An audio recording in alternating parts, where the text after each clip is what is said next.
बाबा ने कहा, मीठे बच्चे, प्रश्नों में मूंझना छोड़ मन मना भाव रहो। प्रश्नों में मूंझना छोड़ मन मना भाव रहो। ज़्यादातर आत्माएं कई बार कई प्रकार के संशयों में आ जाती हैं, तो उनके अंदर कई प्रकार के प्रश्न उठते हैं क्योंकि अंदर में कन्फ्यूजन होता है। मूंझना मैंने कंफ्यूज होना, कोई चीज स्पष्ट ना होना कि व्हाट इज व्हाट, सत्य क्या है असत्य क्या है, या किसी चीज का अज्ञान है, हम उसको जानना चाहते हैं तो भी प्रश्न करते हैं। अब क्योंकि बाबा ने हमें सृष्टि के आदि मध्य अंत का ज्ञान दिया है, तो बाबा कहते हैं अब तो तुम प्रश्नों से पार चले गए हो और तुम प्रसन्न रहते हो, हमेशा खुश रहते हो। कल कहा था खुश रहते हो या खुश्क रहते हो। तो बाबा कहते हैं कि कई प्रश्नों का हल तो साधना करने से मिलेगा, बिल्कुल सच है। केवल बातें करने से नहीं मिलेगा। मान लो कोई प्रश्न करे, आनंद क्या है? कोई कहे शहद, चीनी और आम की मिठास में क्या फर्क है? आप बता सकते हो? खाने से ही पता चला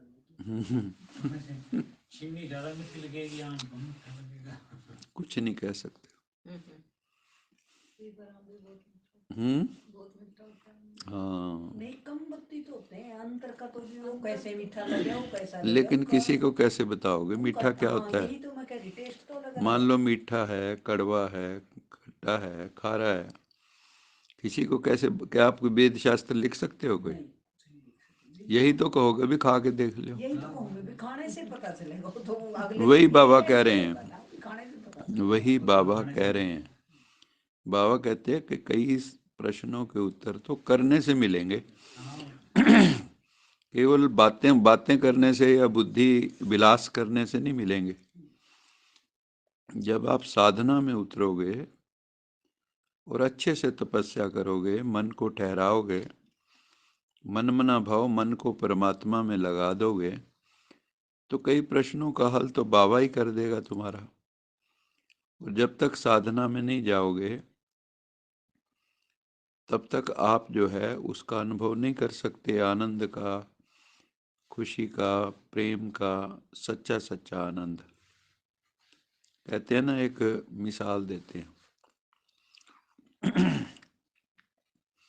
कहते जो गूंगा होता है ना, पहली बात तो वो बता ही नहीं सकता।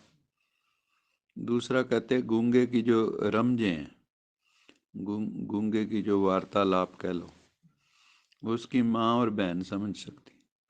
वो समझते हैं, उसमें सारा कुछ समझते हैं। हाँ, निरंतर साथ रहने से। तो ये भी गूंगे की मिठाई है। ये जो साधना करने के बाद आपको आनंद की प्राप्ति होती है, क्या है?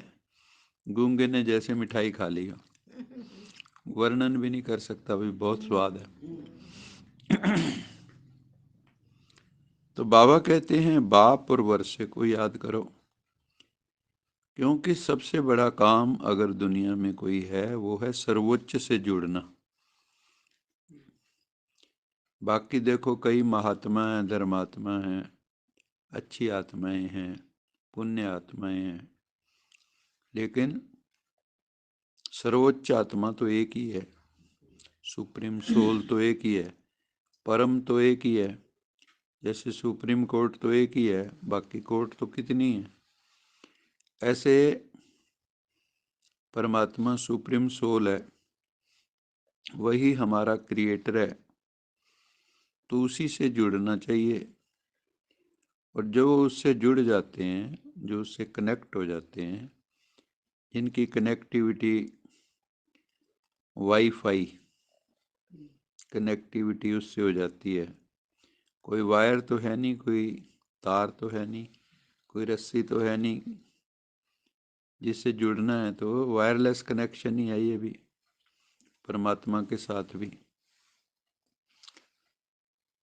तो परम पिता परमात्मा से कनेक्ट हो जाना ताकि हम भी चार्ज हो सकें, है ना। क्योंकि जब तक जैसे आपका मोबाइल डिस्चार्ज हो जाता है तो फिर आप लगाते हैं पावर पैक में या इसमें कनेक्ट करते हैं सोर्स से। तो हमारा सोर्स कौन है एनर्जी का? परमात्मा। लेकिन जुड़ना नहीं आता सबको,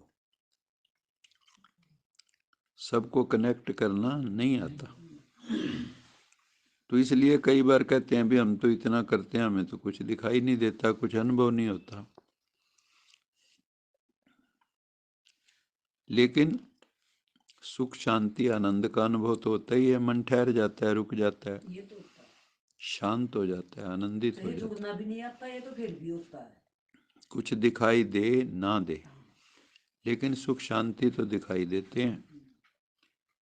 पवित्र बनो और बनाओ। फिर बाबा साथ साथ कह रहे, एक तो कहा बाप और वर्षे को याद करो। वर्षा क्या है? हमारा जो लौकिक बाप है उससे तो वही मिलेगा जो उसके पास है, लिमिटेड सा। लेकिन जो परम आत्मा है उसका वर्षा भी तो परम होगा ना। तो उसका वर्षा क्या है? स्वर्ग की बादशाही। स्वर्ग का मतलब क्या होता है? जहाँ पुण्य आत्माएं रहती हैं, जहाँ श्रेष्ठ आत्माएं रहती हैं, जहाँ लोग सब एक दूसरे को सुख देते हैं, कोई किसी को दुख नहीं देता, जहाँ कोई ईर्ष्या द्वेष नहीं है, जहाँ कोई विकार नहीं है, सब निर्विकार है। तो ऐसी दुनिया तो सब चाहते हैं ना। क्या चाहते हैं हम सब? कि हमारा घर कैसा हो, सब एक दूसरे की इज्जत करते हो, सब में आपस में प्यार हो, सब एक दूसरे की बात का समर्थन करते हो। वहीं तो स्वर्ग होता है। उसके लिए बाबा ने कहा, लेकिन उसके लिए पवित्र बनना होगा। आपका मन भी पवित्र हो, वाणी भी पवित्र हो, कर्म भी पवित्र हो, संबंध भी पवित्र हो। और बाबा ने कहा सिर्फ अपने तक सीमित नहीं रहना है कि मैं पवित्र हो जाऊं, दूसरों को भी पवित्र बनाना है। जिस राह से तुम गुजरे हो उस राह पे औरों को भी चलाना है, ताकि कारवां बन जाए। यात्रा पे जाते हैं तो कारवां बना के जाते हैं ना। ऐसे ही इस रूहानी यात्रा पे भी हमें कारवां बनाकर निकलना है।